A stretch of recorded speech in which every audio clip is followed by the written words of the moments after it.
5 আগস্টের পর শেখ হাসিনার পতন এবং পালিয়ে যাওয়ার পর এক অভাবনীয় ঘটনা ঘটেছে বাংলাদেশে। এটা কোনো একদিন বাংলাদেশের ইতিহাসে আলোচিত হবে এবং যারা গণতন্ত্র নিয়ে কাজ করতে চান কোনো একদিন বাংলাদেশে যা হয়েছে গভীর গবেষণা করলে এটাও বেরিয়ে আসবে। সেটা হচ্ছে নির্বাচন চাওয়াটা একটা ডেমোক্রেটিক কান্ট্রিতে ক্রিমিনালাইজ করা হচ্ছে। মানে আমরা বলছি মুখে এটা গণতান্ত্রিক দেশ, কিন্তু কেউ নির্বাচনের কথা বললে তিনি অপরাধ করেছেন, তিনি অপরাধী। শুধু তাই না, তাকে ভয়ঙ্কর ট্যাগ, বিএনপির দালাল, বিএনপি নির্বাচন চায়, আওয়ামী লীগের নির্বাচনের কথা বলছে, আওয়ামী লীগের দালাল। কিন্তু যেই দালাল বলাটা ইভেন কচু খেতি বলা হচ্ছে, মানে ডিজিএফআই এর অফিসকে ইন্ডিকেট করে, কারণ সেনাপ্রধান নির্বাচন চান দ্রুত। সব কিছু ছাপিয়ে যে ট্যাগটা বাংলাদেশে সবচেয়ে ভয়ঙ্কর, সবচেয়ে খারাপ, সেটা সবচেয়ে বেশি দেওয়া হয়েছে ভারতের দালাল।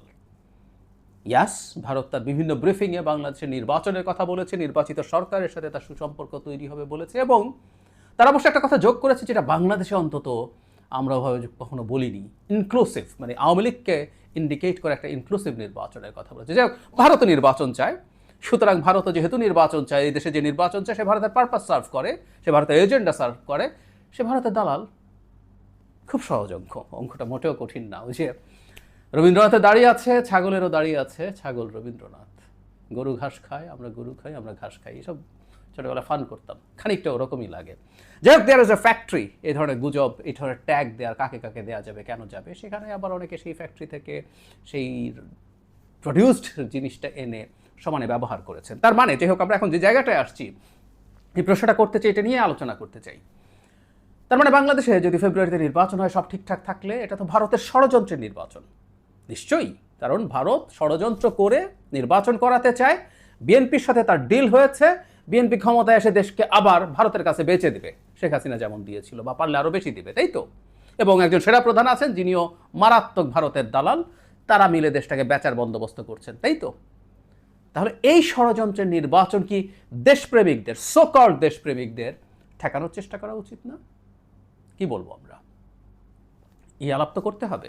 এই নির্বাচন কোনোভাবেই তাদের হতে দেওয়া উচিত না, এরকম একটা স্ট্যান্স তো নেওয়া দরকার আসলে। আমরা খেয়াল করি, ডিসেম্বরে নির্বাচন চেয়েছে বিএনপি, এটা ফেব্রুয়ারিতে গেল। ধরলাম ডিসেম্বরে নির্বাচন বিএনপি চেয়েছে, সেনাপ্রধান চেয়েছে, ভারতও তাই চেয়েছে। এখন এমন কিছু কি ঘটলো যে এটা জানুয়ারির শেষ হয়ে ফেব্রুয়ারির ফার্স্ট উইকে বা সেকেন্ড উইকে, মানে 1 থেকে 1 মাস সময় যদি বেশি হয়, সেই নির্বাচনের মধ্যে কি আমরা এমন কিছু করে ফেলতে পারবো যে ভারতের ষড়যন্ত্র ঠেকিয়ে আমরা স্বাধীন সার্বভৌম দেশ হয়ে যেতে পারবো? নাকি এই আহ্বান তো জানানো হয়েছিল যে 5 বছর ডক্টর ইউনূসকে রাখতে হবে, একটা জাতীয় সরকারের ফর্মুলা দেওয়া হয়েছিল, এবং সেটার মাধ্যমেই ভারতের আধিপত্যবাদ চিরকালের মতো শেষ করে তারপর বাংলাদেশে নির্বাচন হবে। তো 1 মাসের মধ্যে কি হবে আসলে? ইভেন এপ্রিলেও যদি নির্বাচন হতো, 3 মাসে ভারতের আধিপত্য ঠেকাতে আমরা কি করতে পারতাম? বা জুন সর্বশেষ সীমা প্রধান উপদেষ্টার বলা, কি করতে পারতাম এর পরের 6 মাসে? না, 5 বছর থাকতে হতো, এবং বলা হচ্ছিল 5 বছরই রাখতে হবে, না হয় ভারতের আধিপত্যবাদ ঠেকানো যাবে না। তো এখন যে ফেব্রুয়ারিতে নির্বাচন হয়ে যাচ্ছে ধারণা করা যায়, আমি আগের এটার রিয়াকশনে বলেছি যে কিছু ফর্মাল কথাবার্তা আছে, যদি কিন্তু আছে সংস্কার বিচার টিচার, কিন্তু আমি মনে করি এখানে এক ধরনের কনসেনসাস হয়েছে। এটা এখন ফর্মালি এটা রাখতে হয়, কারণ প্রধান উপদেষ্টা একটা তারিখ ঘোষণা করে দিয়েছিলেন, সেখান থেকে মুহূর্তে সরে আসা যায় না। তো কি করা উচিত তাহলে? আরও উদ্ভট ন্যারেটিভ আসছে, আমি এই প্রশ্নটার জবাব দেবো, তার আগে উদ্ভট ন্যারেটিভগুলো নিয়ে কথা বলি। ডিসেম্বরে ইলেকশন চেয়েও নাকি ক্রাইম হয়ে গেছে, এটাও ভারতের প্রেসক্রিপশন। আপনারা জানেন যে খুবই ইনফ্লুয়েন্সিয়াল মানুষজন এসব কথাবার্তা ছড়াচ্ছে। এবং ফেব্রুয়ারিতে নির্বাচন হওয়া বিএনপির জন্য সবচেয়ে ভালো, কারণ বিএনপি আগে 2বার ফেব্রুয়ারিতে নির্বাচন করে ক্ষমতায় এসছে, সেটা সে ক্যাম্পেইনে ব্যবহার করতে পারবে। এবং ডিসেম্বর আওয়ামী লীগের মাস, আওয়ামী লীগের ন্যারেটিভ সেখানে অনেক বেশি থাকে, তাই ডিসেম্বর ঠিক না।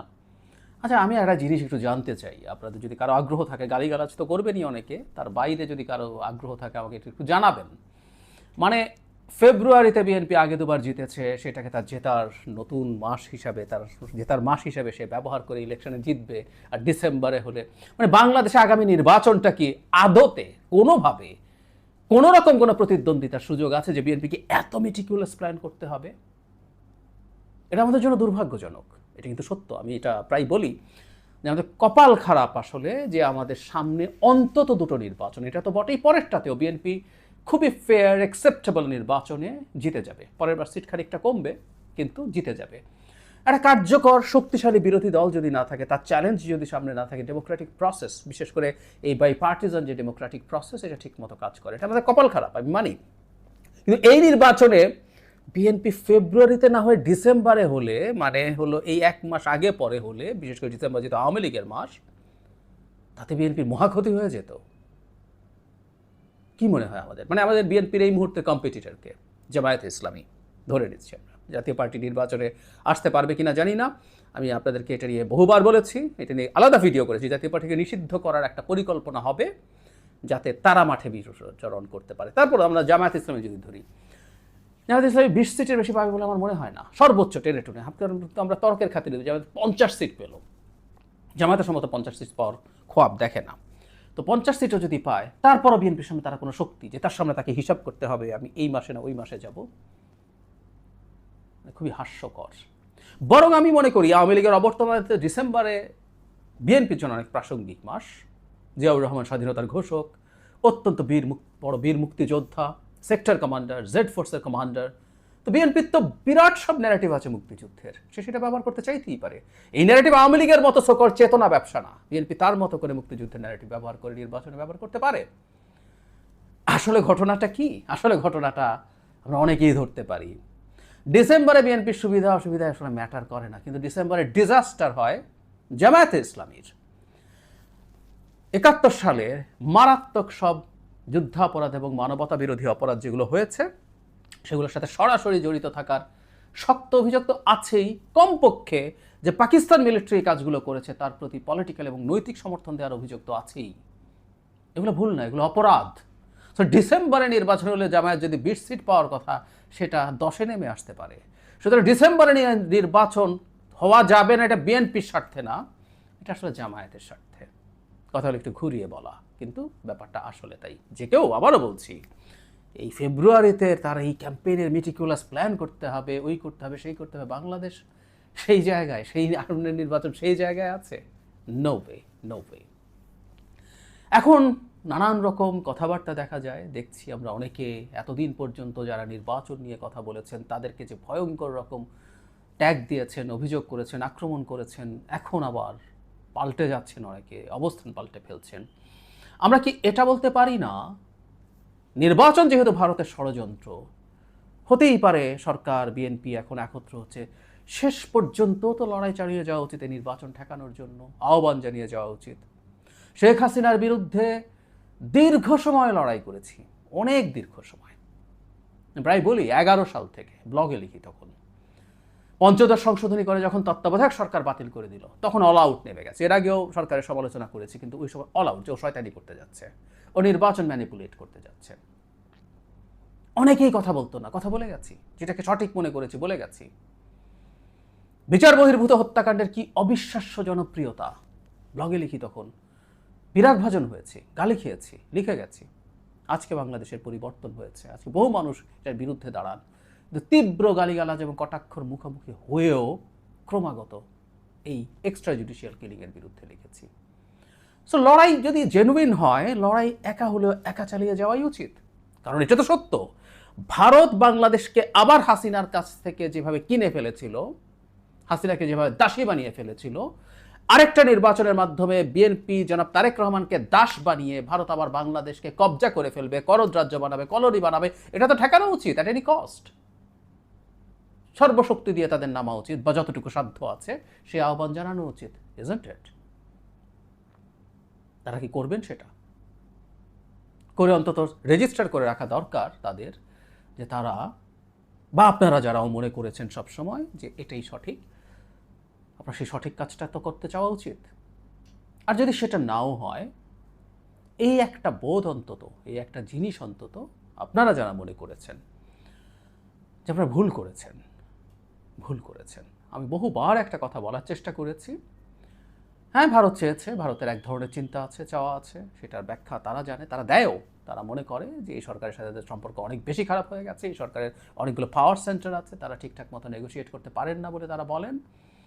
এবং এটা ফ্যাক্ট, শেখ হাসিনা যাওয়ার পরে ঝড়ঝাপটা এই সরকারের সাথে যাওয়াতে এই সম্পর্ক পুনরুদ্ধার করা কঠিন।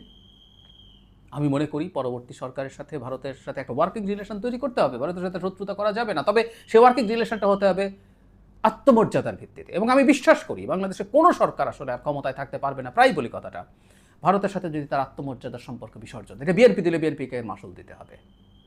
অহেতুক কতগুলো ট্যাগ করে, কারণ ভারতের দালাল, এটা শোনার পর অনেকের মুখ বন্ধ হয়ে যাবে, অনেকে মনে করেছেন। আমাকে অনেকে লিখেন, আমি দেখেছি যে এত কিছু বলেন, এত গালিগালাজ করেন, আমি তো আবার কমেন্ট বক্স বন্ধ করি না। সো ওটা দেখেও কেন আমি থামছি না, আমাকে থামানোর জন্য আপনারা অনেকে নেমেছেন, আরও নামবেন, আমি জানি আজকের এই ভিডিওতেও আসবে, নো প্রবলেম দেয়ার। কিন্তু যে কথাটা বলার চেষ্টা করছি, আপনারা যদি মনে করেন সত্যি এটা ভারতের পারপাস সার্ভ করে, আওয়ামী লীগের পারপাস সার্ভ করে, তাহলে তো এই নির্বাচন ঠেকানো উচিত সর্বশক্তি দিয়ে। আর যদি ঠেকাতে না যান, তাহলে না স্বীকার করা দরকার মিথ্যাচার করা হয়েছে, অহেতুক পোলারাইজেশন তৈরি করার জন্য মিথ্যাচার করা হয়েছে। দেশ জাতি বড় ব্যাপার না, ব্যক্তিগত ইগো, ব্যক্তিগত কিছু হিসেব নিকেশ এটার পেছনে কাজ করেছে। দেশ গোল্লায় যাক।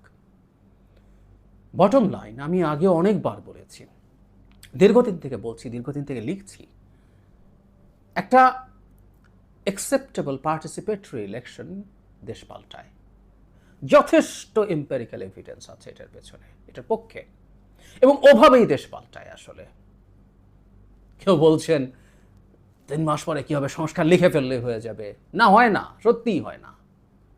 যারা মনে করেন হয়, তারা আসলে বর্তমান পৃথিবীর আপডেটগুলো ঠিকঠাক মতো নেননি, একটু নিলেই দেখবেন ওয়েল রিটেন কনস্টিটিউশনের মধ্যে অটোক্রেসি তৈরি হচ্ছে, এবং কেউ বলছে না সংবিধান পাল্টাও। এটা পলিটিক্যালি ফাইট করতে হয়। আমি সংস্কারের বিরুদ্ধে বলছি না, অহেতুক এটা মনে করা না। আর এই জন্য বলছি, এমন কিছু মানুষজন এগুলো বলছেন যাদের এই গানগুলো আছে, কিন্তু তারা বলছেন এটা শয়তানি, এটা নির্বাচনকে পিছিয়ে নেওয়ার চেষ্টা। এগুলো সব ভুল, এগুলো সব ভুল জায়গা। নির্বাচন হলে দেশ স্বর্গ হয়ে যাবে, বহুবার বলেছে না, বিএনপি ক্ষমতা আসলে দেশ স্বর্গ হবে না। চাঁদাবাজি এখন হচ্ছে, তখনও হবে, শিওর থাকি আমরা। করাপশন থাকবে, শিওর। সুশাসন ঠিকমতো হবে, এফিসিয়েন্সি ঠিকমতো হবে না, বিএনপি বহু জায়গায় অযোগ্য লোক বসাবে, করাপ্ট না হলেও সুশাসন হবে না, এফিসিয়েন্ট হবে না, কোনো সন্দেহ নাই এতে। তারপরেও কেন নির্বাচনের কথা বলি? কারণ নির্বাচন এই জায়গাগুলো ঠিক করবে ধীরে ধীরে। পরের নির্বাচনটা আসবে, তার আগে মিডিয়া খোলা থাকবে। মিডিয়া ডেমোক্রেসি যদি বিএনপি চালু রাখতে চায়, সে মিডিয়ার গলা টিপে ধরবে না, সে মানুষকে হয়রানি করবে না। মিডিয়াতে আসবে, চাপে পড়বে, তাকে পাল্টাতে হবে, পাল্টাতে হয়। এভাবেই আস্তে আস্তে একটা স্টেট ডেমোক্রেটিক হয়ে ওঠে, ইনস্টিটিউশনগুলো তৈরি হয়। একটা সংস্কার কমিশনের রিপোর্ট লেখা নিছি, এভাবে হয় না। We should be very careful about that. যারা যারা এই সংস্কার বিচার এগুলোকেই না হলে এটা হবে না, নির্বাচন পিছিয়ে দেবে, নির্বাচনের সাথে এগুলো কোনো রকম কোনো সম্পর্ক নেই। না হলে সরকারকে ধরতে হবে, সরকার তুমি কেন সংস্কারের কাজগুলো আগে করো নাই? সব সরকারের হাতে ছিল, যেগুলো ঐক্যমত্য হয়েছে অনেক আগে শেষ করে ফেলা যেত। বিচারও সম্পূর্ণ সরকার করছে, সরকারের মানে একটা অংশ, তার তদন্ত সহ বাকিটা বিচার বিভাগ। না করলে সেটা দায় তাদেরকে দিতে হবে। নির্বাচন এবং এগুলো সবগুলো পাশাপাশি চলতে পারে, কোনোটার সাথে কন্ট্রাডিক্টরি কিছু না। মুখোমুখি বসানোর চেষ্টা করা হয়েছে, ভারতীয় ট্যাগ দেওয়া হয়েছে, নির্বাচনটা পিছিয়ে নেওয়া যায়। কারণ নির্বাচন যত পেছায়, অনেক মানুষ বাস্তবে ফর্মালি ক্ষমতায় এবং ইনফর্মালি নানা রকম ক্ষমতা এনজয় করতে পারেন। সেটাই ছিল ধান্দা। ভারতীয় দালাল টালাল এগুলো মেজর ইস্যু না।